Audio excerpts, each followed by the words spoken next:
مرنے سے کچھ منٹ پہلے مردہ کچھ ایسی بات اپنے گھر والوں سے کہتا ہے جسے گھر والے نہیں سن پاتے۔ جیسے ہی انسان کا مرنے کا وقت ہوتا ہے، مرنے کے بالکل قریب ہوتا ہے، بس 2-4 منٹ میں اس کی روح نکلنے والی ہے، تو اس مرنے والے انسان کو یہ محسوس ہونے لگتا ہے کہ میری روح اب نکلنے والی ہے۔ مرنے والے کی روح جب نکالی جاتی ہے تو سب سے پہلے پیروں کے ذریعے سے کھینچی جاتی ہے کہ حضرت ملک الموت اس کے سینے پر ہاتھ رکھتے ہیں۔ سب سے پہلے اس کی روح اس کے پیروں سے کھینچنا شروع کرتے ہیں، تو جب اس کی روح کھینچی جاتی ہے تو اسے یہ محسوس ہونے لگتا ہے کہ میری روح پیروں کے اندر سے نکل رہی ہے اور میرے پیر بے جان ہونا شروع ہو گئے ہیں۔ تو اب وہ اپنے گھر والوں سے کچھ کہنا چاہ رہا ہے، لیکن اس کی زبان کو بند کر دیا گیا، زبان پر تالا لگ گیا۔ اب اس کی زبان اس کے کنٹرول سے باہر ہو گئی۔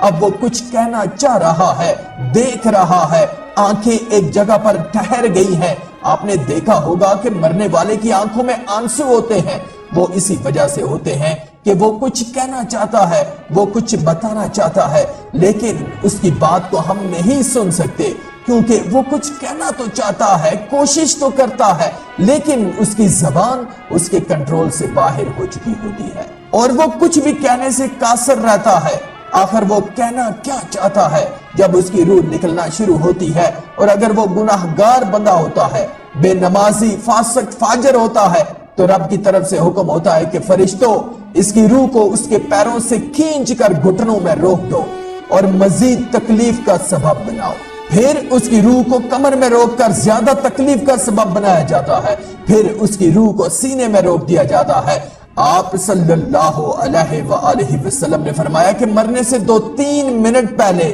مردے کو ایسی شدت کی پیاس لگتی ہے کہ اگر اس کو سمندر بھی پلا دو تو بھی اس کی پیاس نہیں بجھے گی۔ اس کے بعد گناہگار بندے کی روح کو دماغ کے اندر روک دیا جاتا ہے، آخر میں اس کے دماغ سے نکال کر اس کے حلق کے اندر سے کھینچا جاتا ہے، تو اس مرنے والے کا منہ کھلے کا کھلا رہ جاتا ہے۔ آپ نے دیکھا ہوگا کہ مردے کی آنکھیں بھی کھلی کی کھلی رہ جاتی ہیں۔ کیوں کھلی رہ جاتی ہیں؟ کیونکہ وہ مرنے والا شخص اپنی روح کو نکلتا ہوا اپنی آنکھوں سے دیکھتا ہے، اور مرنے سے پہلے وہ جو باتیں کہنے کی کوشش کرتا ہے کہ یہ جو مجھ پر بیت رہی ہے، جو مجھ پر گزر رہی ہے، یہ ایسی سختی ہے کہ اگر تم سارے لوگوں پر ڈال دی جائے تو تم سارے کے سارے لوگ ہلاک ہو جاؤ گے۔ اگر نیک بندہ ہوتا ہے وہ کہنے کی کوشش کرتا ہے کہ ہر انسان کو موت کا ذائقہ چکھنا ہے، تو لہٰذا تم اچھے اعمال کر لو، اچھے کام کرو،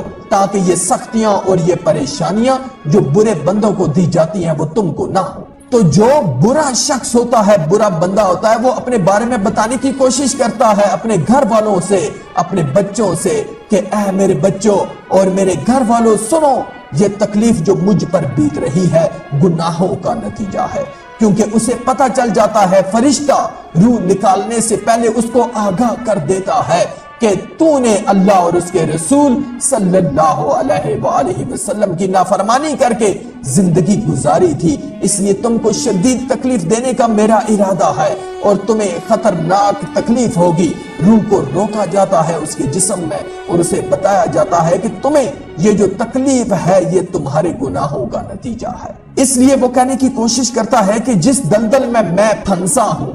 اور میرے گھر والوں، تم اللہ کو ناراض کرنے والے کام مت کرنا، لیکن افسوس کہ اس مرنے والے شخص کی بات کو ہم اور آپ نہیں سن سکتے، تو پھر ہم اس زندگی کی خاطر جو ختم ہونے والی ہے اپنے اللہ کو ناراض کیوں کریں؟ اللہ کو بھلا کر زندگی کو کیوں بسر کریں؟ وہی گھر والے جن کی خاطر ہم جھوٹ بول کر، مکاری کر کے، فریب کر کے ان کے پیٹ بھرتے ہیں اور اللہ کو ناراض کرتے ہیں، وہی گھر والے جا کر اس اندھیری قبر میں ڈال کر چلے آئیں گے، اور پھر ان کو کبھی فرصت بھی نہ ہوگی کہ وہ ہماری قبر پر آ کر دعا کر دیں، اور ہم قیامت تک اس خطرناک قبر کے اندر رہیں گے۔ تو مرنے سے پہلے انسان کو موت کی تیاری کرنی چاہیے۔ سمجھدار انسان وہی ہے جو مرنے سے پہلے موت کی تیاری کر لے۔